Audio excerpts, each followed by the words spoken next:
There really are so many scams this week. We need a government subsidy to cover them all, like the $11 billion diesel fuel rebate scam.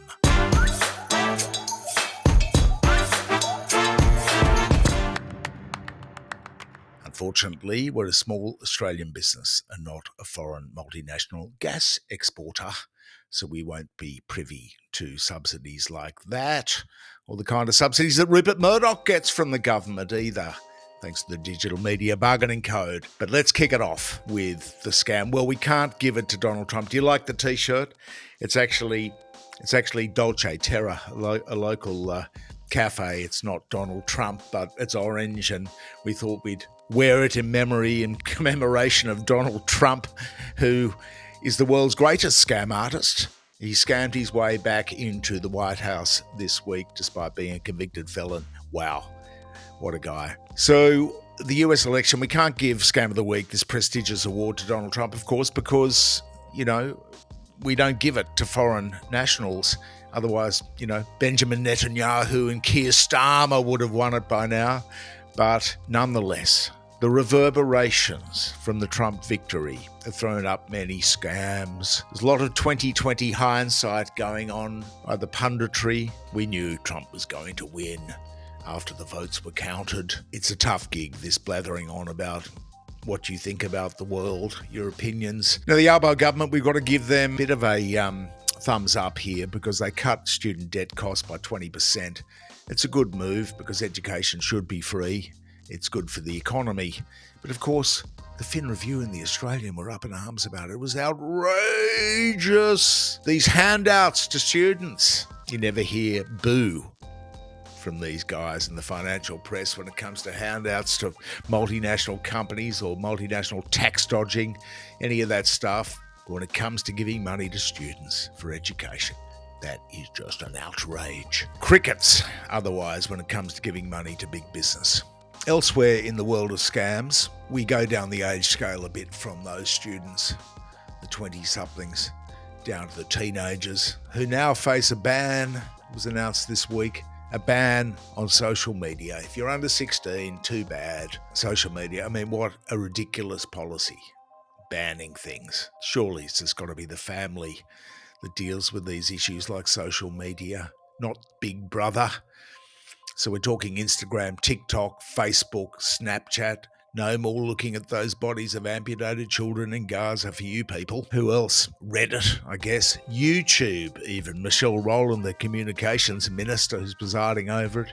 YouTube would likely fall within that definition as well, said Michelle. So there's no YouTube for you young people. Forget about YouTube. However, you may still watch gambling ads at every ad break on the free-to-air television, which we control. You can watch gambling ads, but you're not allowed to go on social media to see what's going on in the world. Maybe you can just go down and buy newspapers. Maybe that's the go. Back to the Future. It's a big break for the kids. You can be locked up when you're 10 years old. You can spend 6 years in prison, technically, before you're allowed on social media. Now, isn't it amazing how quickly the Albow Qantas Upgrade saga, that scandal, dissipated? If you go and check out on the website QED, just type that into the search bar, you'll see 100 rorts.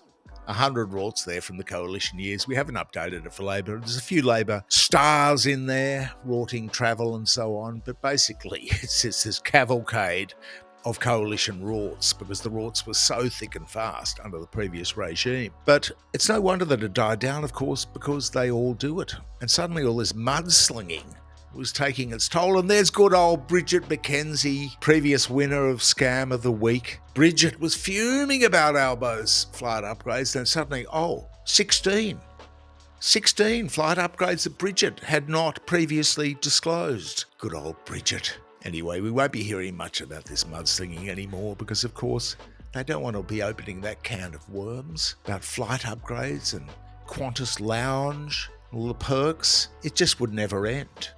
David Pocock, the independent senator, in the upper house, doing a great job as usual. We thought he was just a great rugby player, good in the ruck at procuring turnovers for the Wallabies, but he's getting a few turnovers down there in Parliament as well. He was really on fire this week. Very impressive in Senate estimates, holding the torch with David Shoebridge and other independents.